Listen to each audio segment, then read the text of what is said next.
Deepfake é um vídeo ou áudio alterado e manipulado para mostrar alguém fazendo ou dizendo alguma coisa que não fez nem disse. A palavra é formada por fake, que é falso, e deep, de deep learning, ou aprendizado profundo, uma técnica de inteligência artificial. Sempre foi possível modificar vídeos, mas o que era caro, demorado e exigia conhecimento técnico acabou se tornando muito fácil, rápido e barato com a tecnologia de deepfake. O deepfake tem se tornado uma ferramenta poderosa de desinformação. Nesta mesa redonda da revista.br, vamos discutir esse tema. Eu sou Renato Cruz, editor da revista.br. Estão aqui comigo Daniela Oswald, que é professora permanente do Departamento de Comunicação e Artes da Escola de Comunicação e Artes da Universidade de São Paulo, no curso de Educomunicação e do Programa de Pós-Graduação em Ciências da Comunicação.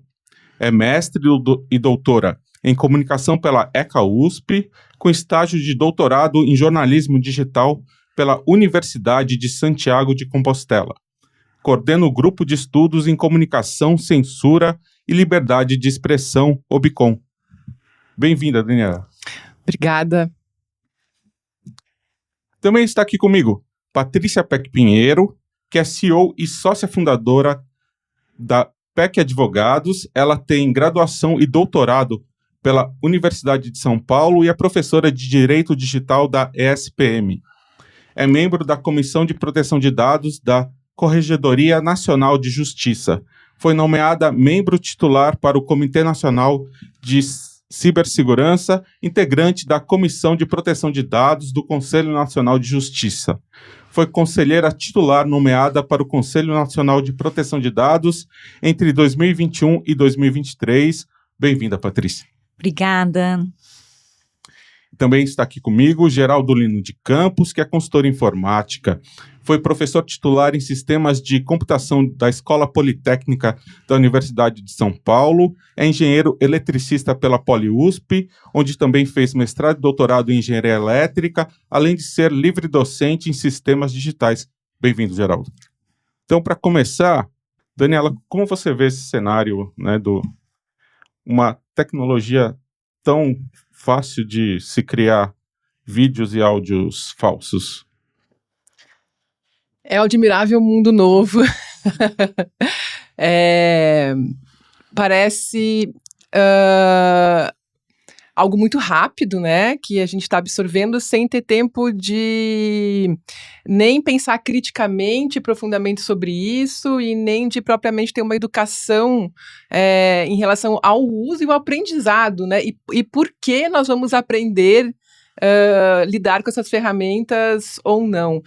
E também uma questão de naturalizar a extração de dados, né? Como se eu acho que tem um movimento pré essas ferramentas, né? Que é nos ensinar que é natural nós cedermos tudo, inclusive nossas emoções, né? E agora o nosso rosto, a nossa...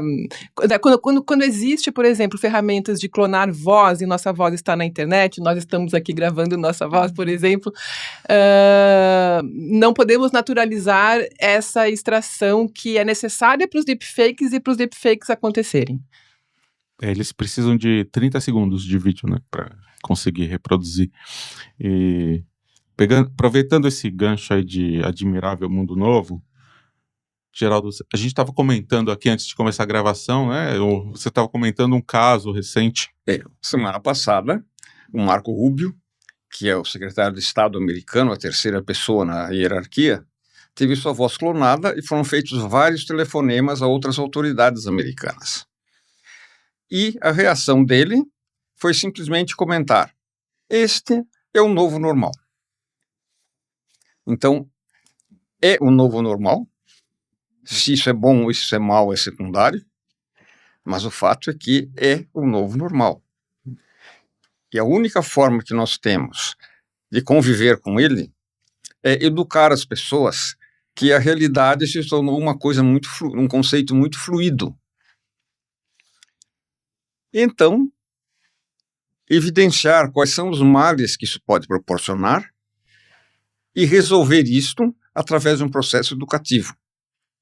Por exemplo, existem meninas que se suicidaram porque fizeram fotos nudificadas dela. Então, chama os professores, os pais, os alunos e faz uma apresentação do processo. Então, aí ninguém mais precisa se suicidar porque apareceu uma foto nua. E assim, todos os outros males que possam acontecer. E cabe aos especialistas dizer quais vão ser as influências sobre o comportamento das pessoas na medida que outros casos desse tipo aparecerem. Por exemplo, existem serviços que reconstituem pessoas mortas com sua voz e seus possíveis conhecimentos. Então, na verdade, aquela pessoa não morreu mais do ponto de vista dos familiares. Pelo menos, aparentemente, essa é a intenção. O que é que vai acontecer com isso, nós não sabemos. Tem um fotógrafo, artista plástico, Juan Fontcuberta, espanhol, né, que ele fala que essa ideia de, por exemplo, a fotografia é seu retrato da realidade, isso é fotografia analógica, a fotografia digital está mais próximo da pintura, porque você pode mexer pixel por pixel. Então, eu acho que tem essa questão de, um vídeo, ele não tem relação com a realidade mais, né? Não tem mais. Uma foto, um áudio, né? Tem mais. No momento apropriado, ele pode ter um grande efeito, particularmente no fim de uma campanha política. Mas isso também cabe aos próprios políticos educarem os eleitores, dizendo que a nova realidade que nós vivemos é tal que um filme não significa mais nada. E a gente tem, assim, bons usos, né, usos artísticos, né, de repente o pessoal usa para fazer humor, mas também criminosos, né, tem usado bastante essa tecnologia para aplicar golpe, né, para uma campanha política, né, e para fazer pornografia com pessoas famosas ou com pessoas conhecidas. E, Patrícia, como que você vê essa questão, assim, de criminosos se apropriando dessa tecnologia que é muito fácil de ser usada? Bem, acho que primeiro a tecnologia está aí, né? Então ela não é boa, é ruim ou ruim, depende de como usa. Então tanto pode ser usado artisticamente, em ambiente de comunicação, pelos jovens, num processo ali de diálogo e comportamento, mas tem desvio. Pode ter desvio de uso ilícito, uso criminoso, como você comentou. Acredito que a gente está naquele passo de refletir sobre quais vão ser essas premissas éticas de uso da inteligência artificial, e aí para várias abordagens, deepfake é um dos tipos de aplicação, e também o propósito, né? O para que você está utilizando tem um efeito. Acho que foi muito bem comentado aqui pelo professor Geraldo que se eu tiver uma autorização de uso e é para um propósito que foi querido, desejado por familiares ou mesmo pelo falecido, você está legitimando, né, aquele processo, né, uma validação, uma metodologia de validação para que você possa evitar um uso indevido, ilícito, como eu comentei. Então, hoje no Brasil se busca, através de atualização legislativa, primeiro definir um pouco a regra do jogo. Então, ano passado não, mais recentemente, esse ano mesmo, em 2025, nós tivemos a legislação 15.123, justamente para poder aumentar a penalidade aplicada quando você tem um crime de violência psicológica contra a mulher com o uso de deepfake. E essa legislação conseguiu andar rápido por tratar de uma situação muito específica, que é o desafio que nós temos hoje para trazer um marco legal da IA, né, pela discussão do PL 2338, por conta de ser ali já uma ampliação muito grande de como que vamos lidar. Mas uma IA sem uma orientação, né, sem uma regra clara e sem um processo educativo, né, como foi colocado também aqui pela professora Daniela, acaba se tornando perigosa. Então, acho que socialmente falando, a IA potencializa as habilidades e os recursos, mas para o bem e para o mal. E aí a gente tem que, principalmente, agir para mitigar riscos envolvendo o mau uso, né? Porque o bom uso, eu acredito que a gente tem que ficar numa esfera de liberdade, né, que é necessária, mas o muito claro que situações vão ser consideradas ilícitas e como a gente pega um criminoso, uma quadrilha, nesse uso. Me espanta um pouco esse caso recente, né, nos Estados Unidos, que uma autoridade lidar de uma forma muito normalizada com uma ação em que você vai enganar terceiros, fingindo ser aquele, eu acho que a sociedade digital cresceu e a própria internet com base em confiança. Eu preciso acreditar no que está do outro lado da tela, naquela interface. Então, quando isso é usado para manipular e para desviar, isso pode afetar profundamente a nossa capacidade de crença, de confiança.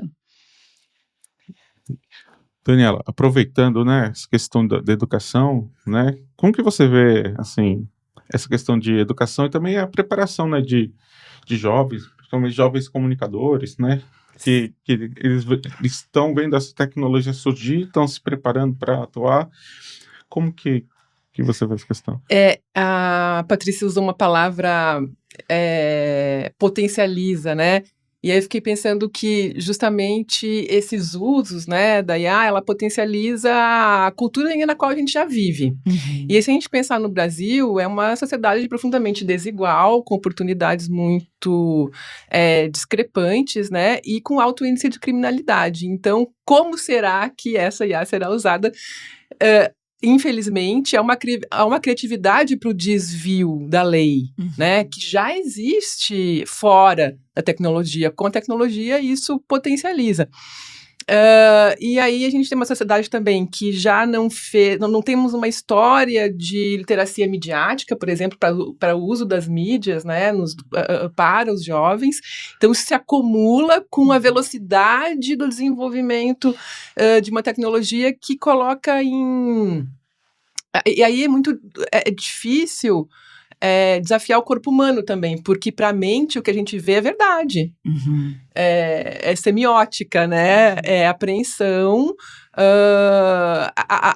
O julgamento sobre se isso tem relação com o factual ou não é posterior, né? Para a mente.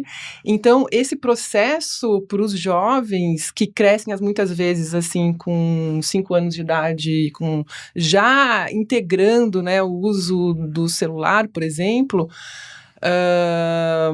primeiro, eu acho que teria que começar com a parentalidade, antes da escola, né? Uhum. E acho que tem já uma dificuldade nossa de diversidade de estímulos, né? É como se, assim, cada nova mídia agregasse nas anteriores, mas a gente foca na mais nova e não tem uma cultura da diversidade do consumo, né? O que eu quero dizer com isso? Então, um pouco de impresso, um pouco de televisão, um pouco de cinema, um pouco de um pouco, né? Mas aí tudo hoje está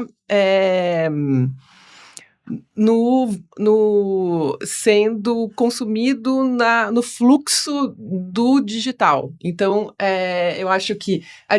E mesmo a diversidade de percepção, treinar sentir cheiro, treinar gosto, treinar sentidos do corpo, que eu acho que isso também ajudaria na educação... Que é um questionamento já do Marshall McLuhan, teórico da comunicação, né? Nós tendemos a nos especializar em certos sentidos e esquecer de outros. Então, porque eu acho que isso traz uma maior compreensão do que é ser humano, né? E aí, só um comentário, eu queria comentar, falando do Geraldo e da Patrícia, da autoridade, eu acho que é totalmente coerente o Mark Rubio falar que é um novo normal, porque é um alinhamento geral ali com as Big Techs e acho que isso já vem numa esteira do que vem acontecendo, não é novo, né?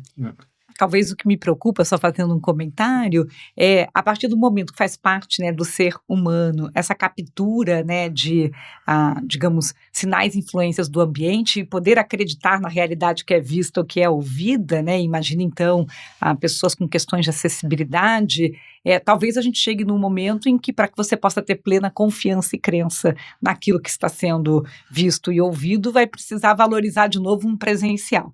E aí aquilo que estiver em ambientes digitais tem que passar por um tipo de filtro ou checagem. A gente vai trazer a própria IA, que é o agente anti-IA, para poder me dizer, antes de qualquer coisa, se a pessoa que entrou na sala, na reunião, se o que eu estou vendo é IA ou não é IA, feito por IA ou não feito por IA. Isso talvez mude muito a própria experiência que a gente tem com tudo que é digital. Vou dar só um exemplo rápido dos influenciadores sintéticos, né? Então, se você conversa hoje com um jovem, e eu cheguei a fazer esse tipo de teste, né, com alguns grupos de adolescentes, com uma dificuldade muito grande de entender que aquele influenciador, se ele não cumprir com um dever de transparência, de afirmar e dizer que ele é um sintético, ele não é um biológico, as pessoas que estão interagindo com ele não conseguem perceber e ter esse discernimento. Aí a gente acaba voltando um pouco para qual é o requisito mínimo, né, de uma legislação. É que pelo menos venha de fábrica um requisito aí de transparência por design, ou seja, de que eu sempre tenha que fazer uma declaração e cabe a você no seu livre-arbítrio,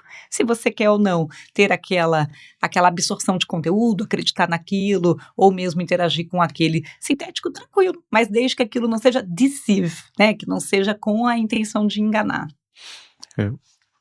McLuhan falou que a gente acabou sendo muito visual por causa da escrita, né? E os outros sentidos acabam perdendo força, né? E nós sempre usamos aquele sentido no qual nós tenhamos mais facilidade.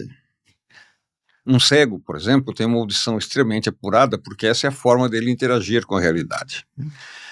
Nós, até para poder andar no meio da floresta, precisamos ter uma acuidade visual muito grande. Então, a percepção visual é que se tornou o sentido mais desenvolvido. Agora, não podemos deixar de ter a ideia de que toda tecnologia é uma ferramenta. A ferramenta pode ter vários usos. Eu gosto de comentar, é uma conversa velha, do qual as pessoas gostam de fugir, que é o martelo ético. O martelo pode ser usado para bater um prego ou para esmagar um dedo. Então, quem quer uma IA ética devia primeiro resolver o problema do martelo ético. Então, a IA não é nem ética, nem antiética. Ela é a ética, é uma ferramenta. É justamente a produção de ferramentas conforme valores, né? E acho que essa, se a gente pode chamar de cosmovisão, né? No mundo ocidental é um pouco fluida, né? A gente... E ela vai mudando, então essa frase do novo normal é um pouco tentando colocar essa percepção no outro nível já, né? E eu acho que a gente está avançando por uma IA junto com robótica, que a gente ainda tem que entender como vamos lidar com essa formação, né? Lá a gente tem um laboratório de robótica e IA e usamos aquele cachorro da Unitri, entre outros, e é curioso quando você junta as duas coisas em termos de experiência, que você pode trazer ali, como a gente fez, um código de ética a ser lido, né, por instruções mesmo pelo bot e pelo robô ali com a IA, e que depois, se ele vê alguma coisa com algum desvio, não só ele segue, mas ele também reporta no canal de ética. Então, acredito que talvez a ferramenta sozinha, né, e aqui eu concordo com a posição do professor Geraldo, é uma abordagem, mas nós estamos continuando o avanço. Eu acho que aonde podemos parar, talvez essa IA acaba se integrando socialmente, virando um professor, virando um amigo, virando um companheiro, e aí nesse sentido, alguns códigos de comportamento também poderiam ser estabelecidos, só lembrando do Asimov, né? Pelo menos ali aquelas leis básicas da robótica. Tem a ferramenta e tem o uso, né? E, Geraldo, eu queria saber de você o seguinte, assim, inteligência artificial é uma área antiga, né? Acho que tem mais de 60 anos. A inteligência artificial é uma área antiga e uma área até mais ou menos recentemente um tanto quanto desmoralizada, porque ela prometeu muito e forneceu pouco. E começou lá nos anos 60, ou coisa assim, surgiu um programa chamado Elisa, que conversava com você, simplesmente trocando as palavras, sem nada mais do que isso. E já chegou a causar algum tumulto, inclusive por pessoas que encaravam isso como uma terapia e acabaram tendo problemas. Depois apareceram outras versões que não tiveram, assim, um grande impacto. O grande impacto realmente surgiu com os modelos grandes de linguagens, os LLMs, que realmente conseguiram ser realmente o passo à frente. Aquilo que se costuma chamar de killer experience. Aquilo que realmente mostrou que a situação é bem diferente. Então, esses modelos de linguagens também têm que ser encarados como se fossem consultores. Então, você consulta os diversos modelos e alguns vão dar respostas melhores, outros vão dar respostas piores. Como aconteceria se você estivesse consultando consultores humanos? E cabe, então, a quem fez a consulta decidir se aquilo realmente corresponde à realidade, corresponde àquilo que foi consultado, se aquela conversa tem sentido, ou se ocorre aquele fenômeno que é chamado de alucinação. Tem um amigo que consultou um desses sistemas, perguntando se Olavo Bilac tinha escrito alguma poesia a respeito de Pandora. E um dos sistemas simplesmente inventou uma poesia bem dentro do estilo de Olavo Bilac. Sim, existe essa aqui. Então, alguns sistemas são organizados para satisfazer o consulente. Sempre agradar o usuário. Tem que agradar o usuário. Outros sistemas são mais imparciais. Porque a resposta, ela é estatística, né? A resposta que ele encontra com maior probabilidade de responder aquela pergunta não tem a ver com realidade, falso, verdadeiro, esse tipo de coisa, né? Eu não sei se a afirmação que é estatística está correta, porque, na verdade, ninguém sabe ao certo como é que as respostas se chegam a elas. Simplesmente, as informações textuais normalmente são transformadas em números que são processados e ninguém sabe o que acontece depois. Aí vira uma combinatória. E ninguém sabe o que acontece depois. Mas você sabe que é curioso que essa questão do inventar tem um lado fantástico quando você precisa, né, utilizar a IA para inventar alguma coisa. Então, para tentar prevenir esse tipo de situação, hoje você acaba orientando o usuário para que na solicitação ali na tela, no prompt, dê o comando de, por favor, não invente se você não encontrar algo, para daí ela dar um resultado que não tenha preenchido lacunas. Nunca experimentei se isso evita que o sistema alucine. Vale a pena experimentar. Vale. E, assim, voltando à questão do crime, né? Hoje, assim, boa parte das atividades criminosas foram para o meio digital, né? Eu já vi o pessoal do Polícia Federal falando assim, o cangaço digital, tal, e porque é menos risco, né? E como que você vê, assim, tem essa questão que você disse, né? A necessidade de mudanças na legislação, mas de repente são crimes que já existem, né? Fora do meio digital. O que precisa ser ajustado para fazer frente a esse novo cenário? Primeiro, a gente vem buscando atualizar a legislação criminal, porque ela precisa ser mais exata com relação ao modus operandi, né, à conduta, para que você possa ter uma legislação eficaz.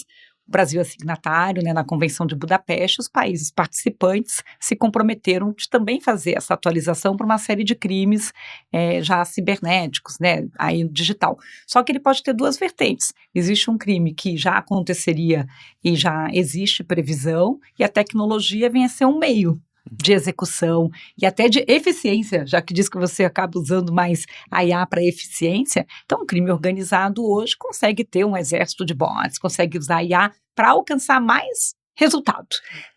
Só que, para esse tipo de crime, interessante é sempre atualizar as penas, pelo menos, porque o alcance, o poder danoso, a velocidade que você tem, você exige uma punição exemplar, uma punição maior, até para que você retire também aquele indivíduo capaz de executar esse tipo de crime de uma convivência social por um período, pelo menos até que a tecnologia tenha mudado e você dificulta o exercício. E o outro tipo de crime que já tem característica específica computacional. E aí a gente tem abordagens novas relacionadas a isso, como foi quando a gente identificou o crime de invasão de sistemas, que aí atualizamos no Código Penal, no artigo 154A. Então, agora a gente vai olhando esses comportamentos e desvios, né, o trazer claramente o que vai ser considerado deepfake, de como que aquilo aumenta uma pena, como foi o caso que eu citei da legislação com relação à violência psicológica à mulher, foi necessário. E aí, lógico, porque você tinha um debate de que é a imagem e a voz, mas não é a pessoa. Então, por que ela estaria se sentindo afetada? Pode ter esse comportamento como da autoridade americana, dizer, tudo bem usarem minha voz e imagem, mas não nesse caso, quando você traz, né, uma nudez aí para mulheres de forma a expor, e os demais vão achar que não é ela, não é só uma questão do indivíduo, a gente tem uma inter-relação em termos de comunidade, e eu digo mais, e ficar pós ela, porque ainda hoje nós temos desafios de remoções de conteúdo na internet. Então, esse grande ambiente digital, ele vai mantendo e vai perpetuando um conteúdo que depois, até numa outra busca, ou uma outra IA procurando aquilo, pode ela própria apresentar uma coisa que não tinha sido autorizada pela pessoa e nem ela. Alguém pode procurar Patrícia Peck ali e, de repente, achar um conteúdo, uma deepfake, e achar que ali é Patrícia Peck, e a IA entregar isso para ela porque ela mesma encontrou aquilo. Então vai ter um momento no qual todo esse conteúdo acaba influenciando um efeito dominó futuro. A gente tem visto, assim, propagandas, sei lá, de jogos online com celebridades feitas com deepfake. Tem uma questão aí também muito comercial, né, de desrespeito à imagem das pessoas nessa área também, né? E volta naquela questão, né, assim, tá havendo uma transparência, eu estou dizendo isso é feito por IA, isso não é uma imagem daquela pessoa, está autorizado, não está autorizado pelas pessoas envolvidas. Eu acho que tem uma questão em valores, quando a gente fala de ética, que é que valores nós queremos passar adiante com essa próxima geração já da era da IA. Então, não é ético mentir. Desde Sócrates, Platão, Aristóteles, dizendo, não é ético mentir.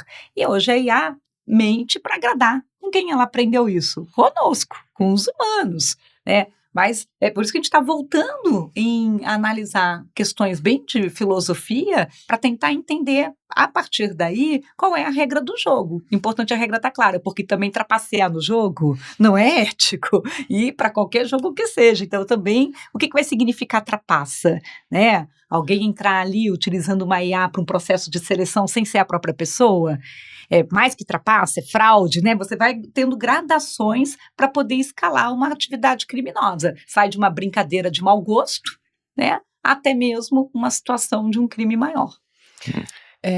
Eu queria perguntar para a Patrícia, o que você acha, assim, da possibilidade de novas leis no sentido eu ter que registrar o meu rosto como propriedade minha, né? Então, para a IA não usar, ou para eu poder cobrar danos morais, enfim, se em algum momento meu rosto, minha voz... até eu já vi a possibilidade de legislação em relação à extração de pensamentos, né? Sim, dos neurodireitos. Isso. Então, parece não ser suficiente entender os fundamentos, né, filosóficos da existência humana mesmo, né, do que implica estar em sociedade, enfim, né, regras de convivência, mas se essa necessidade de criação de mais direitos pressupõe que a gente está um pouco confuso aí nessa nova realidade do deepfake, né? Daniela, acho que esse é um ponto interessante, porque a gente tem algumas etapas, né? Então, a gente estava falando a etapa dos valores que queremos proteger. Imagem e voz são protegidos pela Constituição, está lá no artigo 5º, no inciso 10, está também protegido pelo Código Civil, está protegido na Lei de Proteção de Dados Pessoais. Então, proteções e garantias você traz. Agora, a questão é o como que eu consigo executar isso praticamente do ponto de vista da tecnologia. Normalmente são aí mais os engenheiros do que os advogados que são capazes de resolver esses problemas formadas em tecnologia. Quer dizer, você traz uma premissa, essa é a premissa, e aí eu vou precisar fazer com que a ferramenta consiga ter salvaguardas, né, para que se trabalhe isso. Então, se pensou, quanto mais a gente tenta atender, se eu fizer um repositório centralizado de confirmação de que imagem que eu posso usar ou não é um caminho? Aí muitos dizem, mas qualquer repositório centralizado de dados também vira alvo, né, para ser atacado, para vazar. Qualquer repositório centralizado de dados, quem detém esse repositório também detém um grande poder, né? Então, nós ainda estamos na reflexão, não de que merece proteção, porque isso nós já pensamos anos atrás. O que acontece é que a realidade atual, com novas tecnologias como o da IA, nos fazem praticamente deixar o indivíduo à mercê da lei, porque ela não consegue ter eficiência de ser aplicada com as ferramentas novas que foram trazidas. Então, agora você tem que pensar uma combinatória, né? E aí, a partir do que é possível trazer em termos de ferramenta, atualiza a legislação. Porque se a gente tentar atualizar antes a legislação, de entender o que é possível fazer com a ferramenta, a gente vai continuar patinando, assim, em círculos, de não conseguir trazer a eficiência que, no final do dia, é a proteção do indivíduo, né? Mas também a capacidade de liberdade de escolha desse indivíduo, é conseguir criar esse equilíbrio. Geraldo, então como que você vê, assim, do ponto de vista da engenharia, essas questões, assim, de proteção do ponto de vista da engenharia, ou do ponto de vista da computação, nós temos basicamente que resolver um problema filosófico muito grave, que não é um problema tecnológico, que é responder a perguntas simples. O que é consciência? O que é a verdade? A mentira é condenável? Então, por que o pai que diz para o filho, não minta, quando recebe um telefonema da tia Conegundes, que é uma chata, diz, diga que eu não estou. Então, começa aí, certo? Nós não temos morais, né?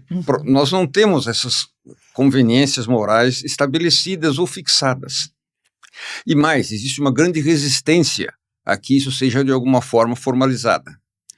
Quando o MIT começou a estudar a questão dos carros autodirigíveis, ele lançou uma pesquisa na rede para as pessoas tomarem decisões que o programa teria que tomar. Por exemplo, eu não posso evitar um acidente, eu vou matar a velhinha ou vou matar a criança?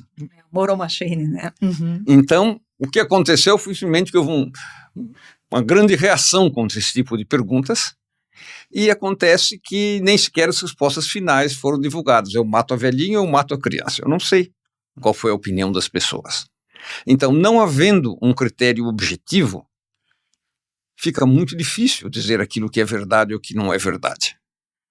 Ou só complementando o professor Geraldo, talvez você acaba tendo uma matriz, né, ou mais de um critério. Sim. Essa questão dos veículos, né, self-driven, né, autodirigíveis, o debate se passa em você aplicar a teoria utilitarista, que aí você consegue trazer algumas premissas, né, mas quando você está em veículos coletivos, né, ou de grande deslocamento, se você trouxer uma autonomia para um carrinho de bebê, né, em princípio, e por ser um vulnerável, você já aplicaria proteja sempre o seu indivíduo, o seu usuário, né? E aí a gente vai voltar lá naquelas leis da robótica do Asimov, né? Quer dizer, você tem que proteger o humano, inclusive até o humano de outros humanos ou de si mesmo, e aí a lei zero, que seria proteger a humanidade, mas em vários momentos você tem conflitos que você vai precisar tomar decisões. O lado bom é que você aprende com elas, né? Eu acho que tanto humanos quanto a IA têm a capacidade de uma aprendizagem a partir de feedbacks repetitivos para ir retroalimentando o modelo. Mas as premissas iniciais, com certeza, precisam ser... As leis da robótica já estão obsoletas há algum tempo. Uhum. Todos esses ataques feitos com drones, na maior parte deles, o drone identifica a pessoa e vai em cima para matar. Uhum. Então, isso era o desejo dele. Entre o desejo e a realidade costuma existir um abismo. E eu até acho que ele não pensou de a gente prever os momentos em que a desobediência da máquina é necessária se ela receber um comando que conflite com isso, mas a lógica da guerra para a promoção da paz e de que você possa ter que ferir um humano para salvar outros humanos são os nossos dilemas morais. Exatamente. Então, se isso não é resolvido diretamente, então não tem como estabelecer isso como um procedimento objetivo. E, na verdade, nós somos extremamente ignorantes em assuntos de extrema importância. Por exemplo, o que é consciência? Não existem algumas noções, mas não existe nenhum tipo de acordo. O que é verdade? Toda verdade tem muitas faces. Vocês lembram de uma propaganda da Folha de São Paulo, que fez muito sucesso na época, em que a ideia era: é possível mentir dizendo somente a verdade. Certo? E eles usaram o Hitler como exemplo, desenvolvendo as qualidades. Ou aquela comparação tradicional entre Hitler e Churchill, certo? Um bebe desde manhã, fuma charuto, é mulherengo, o outro não, é sério, trabalha o dia inteiro, não bebe, não fuma, etc. Quem é o bom? Quem é o bom? Mas talvez regulamentos para algumas coisas possam pelo menos dizer se pode ou não pode usar IA para aquilo. Eu acho que quando você quer trazer regras equiparativas de competitividade, então o prêmio Jabuti, de ter que rever se você tem uma categoria específica para IA ou não, para não ficar aquela discussão do capista que usa IA, daquele que não usa IA. Agora mesmo, recentemente, Cannes, com o mesmo debate com relação ao uso de IA e de deepfake em propaganda, né? Então, até trazendo cenas, né, e situações que envolveu jornalista, envolveu, né, a senadora americana e etc. Então, assim, lógico que na publicidade existe a fantasia, existe a necessidade da criatividade, mas a gente sempre vai parar de novo, talvez naquela situação do isso poderia ser feito, está dentro do regulamento, tranquilo. Não poderia ser feito, né?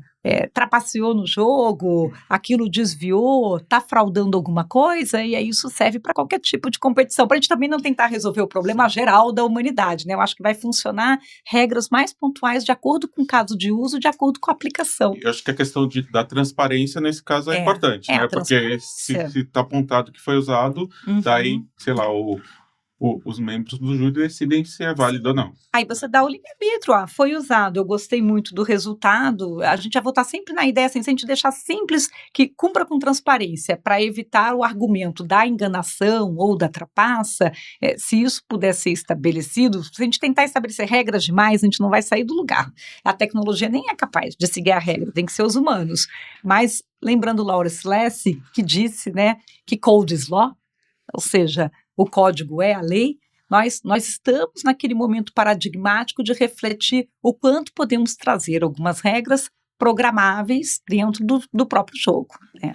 Daniela, aproveitando, né, a gente que tem origem no jornalismo, como você vê o impacto disso na esfera da informação, né, da notícia, do factual? Como que você vê esse cenário hoje? Voltar um pouco ao início da conversa, que a gente falou da confiança e do risco, né? Então, a gente está numa sociedade contemporânea na qual estamos revendo a noção de confiança. E, historicamente, o jornalismo como instituição que reporta a história recente, né, no dia a dia. Então, olha o que aconteceu. Foi isso a partir das premissas de verificação, checagem, desejável pluralidade de vozes, né? Desejável porque nunca foi o ideal, mas se persegue esse ideal, foi posta em risco, né? E isso tem múltiplos fatores, uma crescente complexidade do mundo também, o que é nessa questão, o que é verdade, o que não é, como que o jornalismo consegue perseguir isso, para quais grupos, de que maneira. E desde a internet nós entramos numa grande encruzilhada disso, né, que é a possibilidade de múltiplas vozes, o que foi muito saudável, mas eu acho que tem um marco das plataformas, da algoritmização do feed, porque o computador tudo é algoritmo, ok, mas quando você automatiza o que as pessoas vão ver e não tem mais interferência humana nenhuma, aí está na ordem do incontrolável, do improvável, do imprevisível. E a confiança começa a ser posta em xeque no sentido no qual não há mais um ponto de vista de confiança exato, né? E aí o jornalismo entra então também nessa disputa, né? Disputando. Tem uma imagem, né, que para falar do uso de como alguns políticos fazem da internet, que é o astroturfing. Né? Astroturfing é uma marca de grama sintética que se usa em jogos, né, de futebol americano, e que a internet seria essa possibilidade de colocar essa grama sintética sobre a qual eu vou jogar. Então, eu coloco o terreno no qual eu vou me apresentar. Onde eu quiser, né? Onde eu quiser, como eu quiser. E não depende mais de uma esfera pública compartilhada que foi durante séculos a missão do jornalismo em construir um compartilhamento de percepção do jogo político, por exemplo, né? E aí eu sou um pouco pessimista no sentido de que a gente vai conseguir regulamentar isso com IA. Acho que fica mais complicado ainda a questão do deep learning, porque essa possibilidade desses cenários possíveis, ela fica muito fácil de se fazer, né? Então eu construo essa grama com uma série de vídeos, de podcasts, de ecossistema, não é mais uma coisa isolada, é um ecossistema que eu posso construir inteiro, que liga plataformas, que liga, inclusive, alguns veículos que se chamam jornalísticos, artistas, enfim, você pode criar um ecossistema no qual você vai lá e fala, isso aqui é isso que existe, e existe de verdade, porque para a mente existe. Uhum. Só que esse não é um problema ligado nem a IA, nem às fake news. É um problema que já existe. Aqui no Brasil ele existe, mas é, digamos, muito moderado. Mas nos Estados Unidos, se eu ler as notícias na CNN ou na Fox News, está referindo a dois países completamente diferentes. Então o problema existe, claro, ligado ao IA, mas é um problema anterior. Então eu não sei o que é um jornalismo confiável. Eu vou acreditar na CNN ou vou acreditar na Fox News? E isso porque são grandes veículos, né? Se você for para... pulverizar. Daí essa... Eu acho que o que a Daniela disse, que é a questão da potencialização, que a gente falou logo no começo, eu comentei isso também, mas eu concordo que a gente pode ter uma ruptura no sentido do que é o confiável. Então, confiar na IA é uma coisa, e uma IA confiável, né? Ou seja, e essa realidade, a gente criou uma tecnologia que tem efeito transformativo, só que de tamanha maneira que engana o cérebro, lógico, né? A cabeça vai acreditar daquela maneira. Então, queremos então viver uma sociedade em que a realidade é aquilo que eu quero que ela seja, independente do se ela está real ou não. Então, acho que esse debate é extremamente valioso.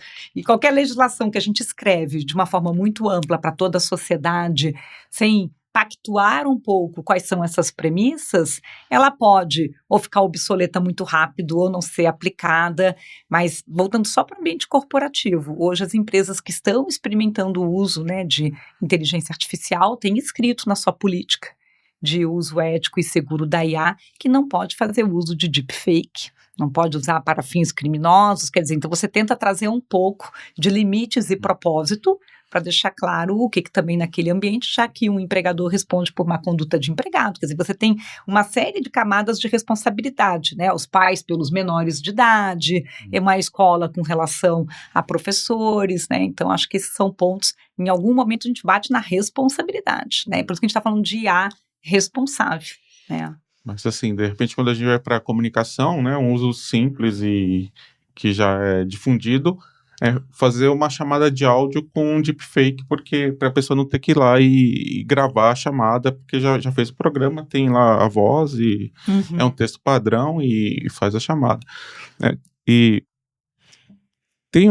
acho que antes de a gente encerrar aqui... Mas esse uso é o bom, é o correto. Sim, é o bom. Né? Não é que você esteja... Então, a gente não precisa regrar o que é o certo. A gente precisa regrar para dar só o limite do que a partir daquele ponto já começa a ser prejudicial à sociedade. Então, o conceito de certo e errado não é só um conceito do indivíduo, é um conceito coletivo do que pode ser prejudicial à sociedade como um todo. Senão, a gente não está vivendo em estado de natureza, cada um decide por si, porque a gente tem efeitos coletivos, né? Inclusive, quando você pensa regras de trânsito do automóvel, não é porque é meu carro, vou dirigir, que se eu não dirigir de cinto ou dirigir alcoolizado, eu estou gerando prejuízo social, porque até se você parar no hospital, tem uma conta a ser paga e assim por diante. Então, acho que qualquer ferramenta que a gente já tenha inventado, você só precisa conseguir regrar o que vai se tornar esse passado ponto no qual você traz aí ou um dano, ou um custo, ou um prejuízo social que sai da esfera da escolha do indivíduo.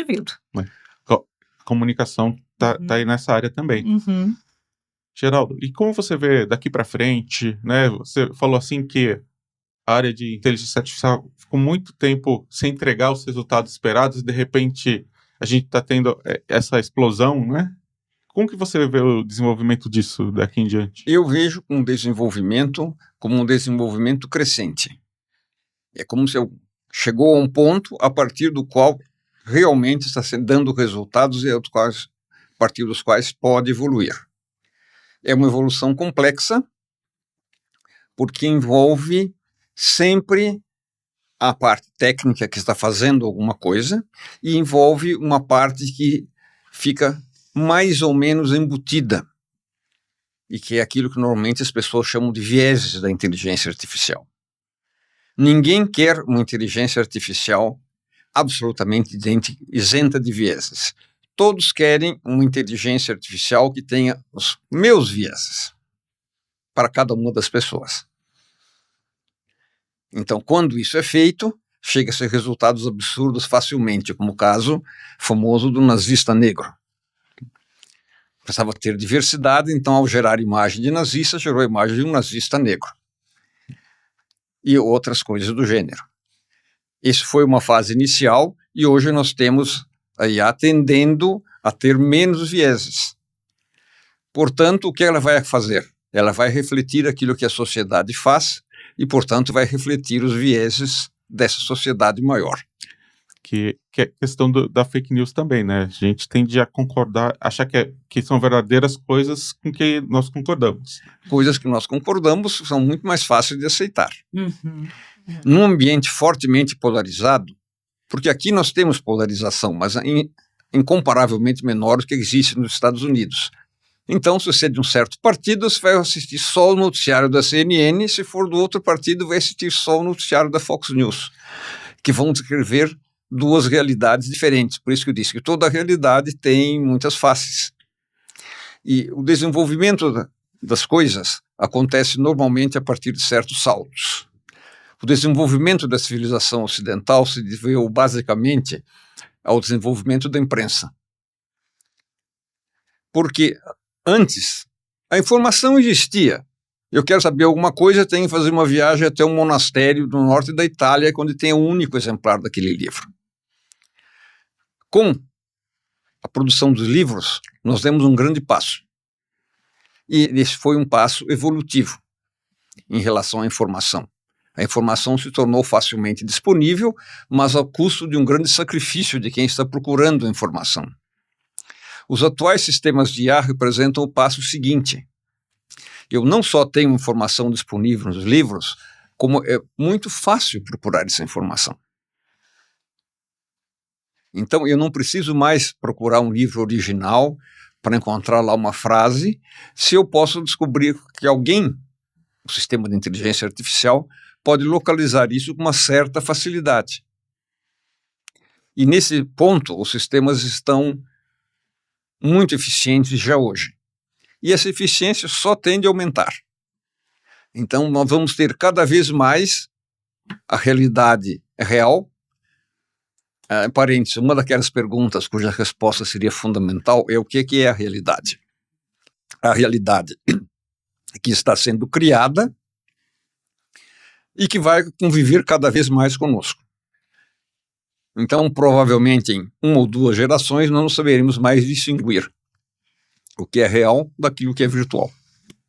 Eu ainda acho que, por conceito, né, uma realidade inventada, ela até pode ser acreditada, mas ela não é a real, né? Só para a gente poder, eu acho que tentar discernir a fantasia do fato, então, acho que isso é fundamental até para a questão do golpe, que começamos a conversa. As pessoas não têm uma escolha, quero cair num golpe, mas a partir do momento que eu uso imagem e voz de uma outra pessoa para enganar um terceiro, e esse terceiro, então, induzido em erro, acaba caindo num golpe, esse ponto cirúrgico precisa estar claro que não só é errado, é ilícito, é criminoso e precisa de responsabilização e penalização. E aí, como a gente consegue se comprometer para garantir uma segurança e um ambiente saudável, até de saúde mental, desse humano do hoje para o futuro, para que ele continue sentindo que, apesar de você garantir as escolhas e a liberdade, você também tem que garantir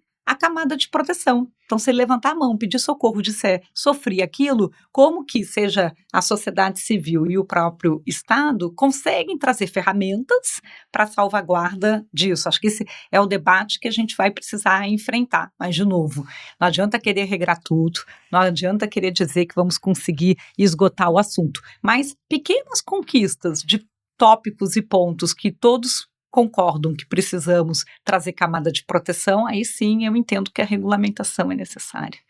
E aí não tem o princípio do jornalismo aí de novo, amarrando sobre o que é a realidade, que é algo que eu posso verificar, né? Eu posso verificar e comparar e ver se qual o efeito daqueles dados, né?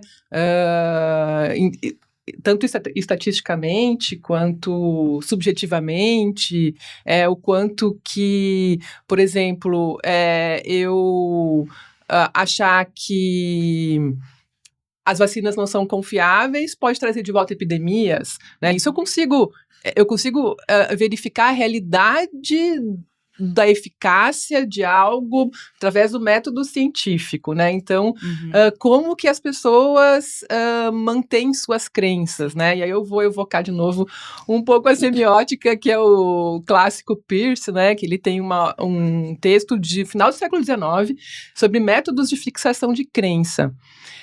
E ele chega à conclusão de que o método, aí para eu entender o que é a realidade, né, que é o mais eficaz é a dúvida permanente. Por isso o método científico é sempre eu verificar, né, se como que isso se relaciona ou não com uma realidade dada, e não a priori, por exemplo, eu acredito porque eu acredito porque eu tenho essa premissa, ou porque alguém me falou que eu tenho que acreditar, ou porque simplesmente eu não quero o incômodo da dúvida, porque o incômodo da dúvida, né, é o que nos leva a buscar o verificável.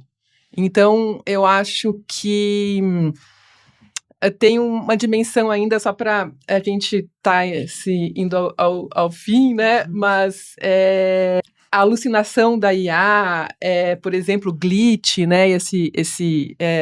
A falha, também é humana, né? É um pouco a nossa imagem e semelhança disso, né? Então... Só para aproveitar, peguei aqui, que é a frase do Richard Feynman, né? Que é, prefiro ter questões que não podem ser respondidas a respostas que não podem ser questionadas. Eu acho que é justamente para vir de encontro, né? Com a questão colocada aqui.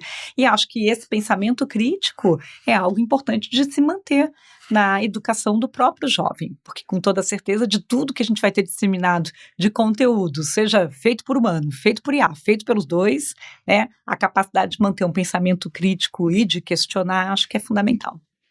Eu sou o Renato Cruz, editor da revista.br. Conversamos sobre deepfakes. Estão aqui comigo a Daniela Oswald Ramos. Muito obrigado, Daniela.